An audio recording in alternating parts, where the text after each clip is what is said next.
Hi friends, आपण मैंने समस्ते निश्चित भाव में पीएम किसान सम्मान योजना एवं महिला मिशन शक्ति योजना सीएम किसान योजना विषय जानी जहाँकि देश में गरीब चाषी भाई मानू नहीं एक बहुत बड़ घोषणा करिसेंती। आपण मैंने देखिए पाउथिबे बजेट उपस्थापन कर 2025-2026 को फोकस करी गरीब चाषी महिला पीएम किसान योजना किस्ती को बढ़ियो बोली सूचना देछंती।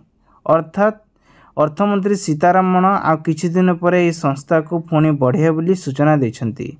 हाय फ्रेंड्स, एमकोडिया टेक यूट्यूब चैनल को आपण मान को स्वागत करुच्ची मु मानस।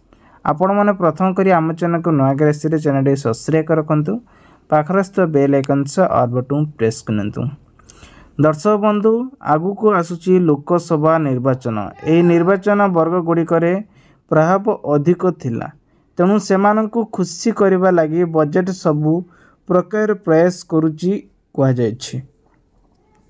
तेणु बजेट को नहीं एबे पुणी एबे उपस्थापन करिसंती, जाकि मिशन शक्ति, मातृबंधन योजना, जननी सुरक्षा योजना पाई पर्याय व्यवस्था करा जाउछि। सुरक्षा शिक्षा अनुଯାयी एबे प्रति गाँव मध्य पंजीकरण बढ़ाया पाई सरकार जोर देव। सड़क, जलसेचन, सामाजिक कल्याणमूलक कार्यक्रम प्रति प्राधान्य दिया बोली कहा जायछि। तेबे जो माने चाष करछंती से क्षेत्र में चाषींकर एबे चाष विकास और कल्याण विकास को नहीं पीएम किसान योजना चाष करुथिबा चाषी मानक एबे द्विगुणा बढ़ियो बोली कहिसंती।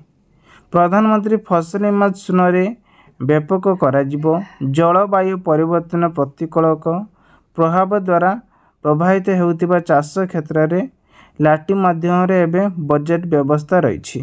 तेबे देश में निजुक्ति एक बड़ पदक्षेप नेबा पई स्थिर करिसेंती।